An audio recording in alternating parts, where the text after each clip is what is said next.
देखिए भाई इस वाले क्वेश्चन में क्या बोल रहे हैं, let R denote the set of all real number at, ठीक है ये दे रखा है एफ एक्स पॉजिटिव है for all X belonging to R, F of X plus Y जो है वो इसके बराबर है। तो ये तो जानी पहचानी फंक्शनल इक्वेशन है ना, इसको सेटिस्फाई कौन करेगा, ए की पावर एक्स,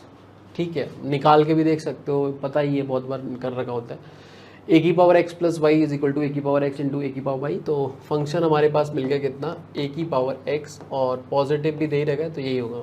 मतलब जीरो वाला तो सेटिस्फाई करेगा नहीं, मना कर दिया। आगे देखोगे तो आप बोले रियल नंबर्स, ये 50 दे रखा है, ए पी में दे रखे हैं, ठीक है तो ये तो हो गया ए पी में, तो ए पी में है तो इसका कॉमन टर्म जो आएगा, ठीक है वो आप अगर ए आर बोलते हो तो सही है, आर कहीं यूज़ तो करा नहीं ना, ठीक है ए आर बोलते तो वो आ जाएगा कितना, first term plus R minus one into D, ये ठीक है डी तो डिस वो आ जाएगा, क्या बोलते हैं उसको, डिफरेंस आ जाएगा कंजुगेट टर्म का, और ये ठीक है। अच्छा अब एफ ऑफ ए 31, तो एफ ऑफ ए 31 बराबर ये दे रखा है, तो यहाँ से देखो आप ए 31 मतलब यहाँ आएगा ए 31, तो ए की पावर पे, ए की पावर में देखो कितना आएगा, x की जगह पे हम डाल रहे हैं ए 31, और ए 31 यहाँ से आ जाएगा कितना, ए वन प्लस 30d, सही है बराबर 64 इंटू ए 25 भी ऐसे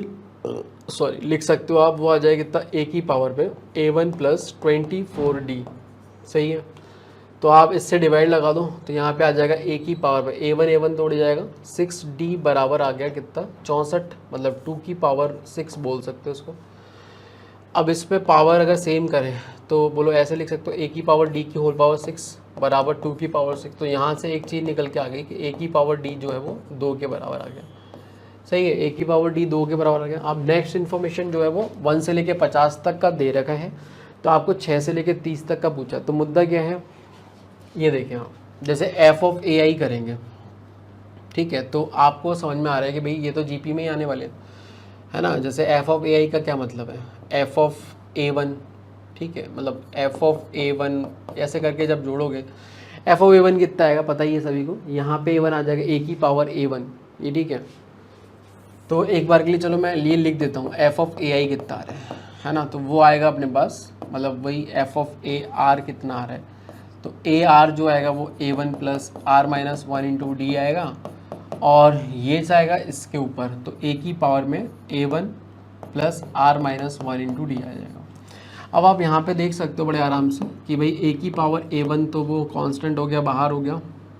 इवन माइनस डी के साथ में बाहर हो गया, मतलब ए की power A one minus D into ए की पावर, ये अलग कर देते हैं थोड़ा सा, इधर लिख देते हैं, ए की power A one minus D आ गया इंटू ए की पावर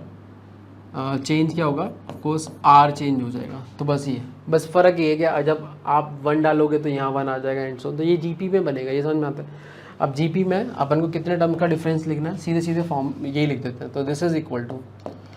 50 का लिखना है, तो क्या होता है भाई फर्स्ट टर्म कितना आएगा, फर्स्ट टर्म के लिए ऑफकोर्स आप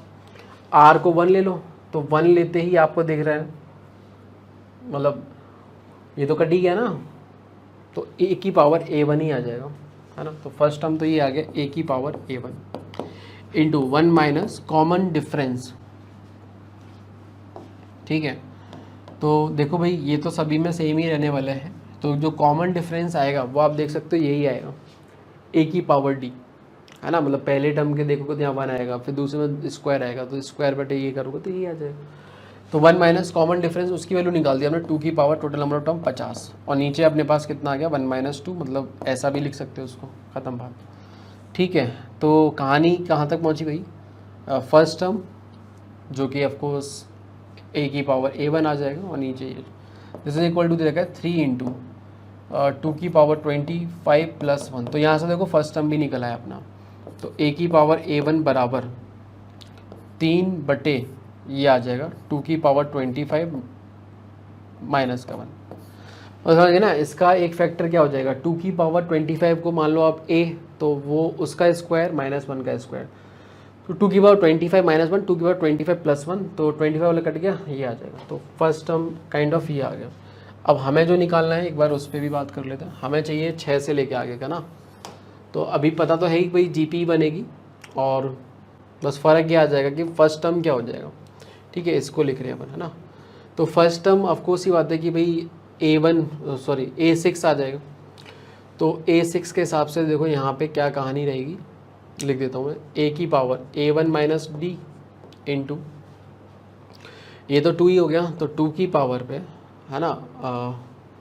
कितना 6 लिख रहे हैं ना आपको, तो 6 डाल दो आप, तो 6D हो जाएगा। सही, सॉरी D कहाँ से आ गया, ये तो 2 है, तो बस ये आ गया 2 की पावर 6 इंटू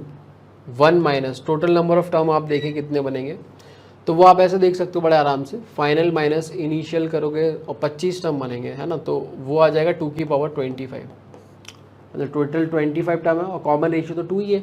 तो ये इसको आप ऐसे लिख सकते हो 1 माइनस 2 आएगा, तो ऐसे। तो कुल मिला के ये निकालना है आपको। अब यहाँ से देखो सारी चीज़ें अपनी शायद निकल ही आई लगभग ना। A की पावर A1 और A की पावर माइनस डी कहाँ से निकाले अपन,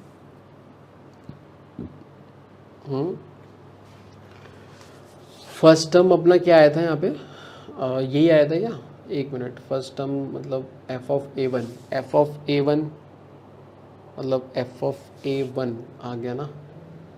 तो एक तो ये था और कुछ इन्फॉर्मेशन नहीं, ठीक है, हाँ तो हो गया ना, मतलब A की पावर A1 इंटू A की पावर माइनस, उसको ऐसे लिख दो A की पावर D,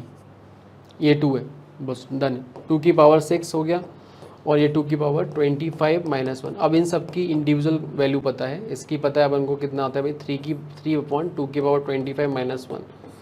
सही है। और ये तुम्हारा 2 हो गया, तो ये 2 की पावर 5 कर दो आप, ठीक, इंटू 2 की पावर 25 माइनस 1, मतलब हो गया, ये गया इससे, और ये आ गया 3 इंटू 32, आई थिंक सही कर रहे हैं क्या, हाँ, तो ये आ गया कितना 96, ठीक है भाई, 3 दूनी 6, 3 96 इसका आंसर आ जाना चाहिए।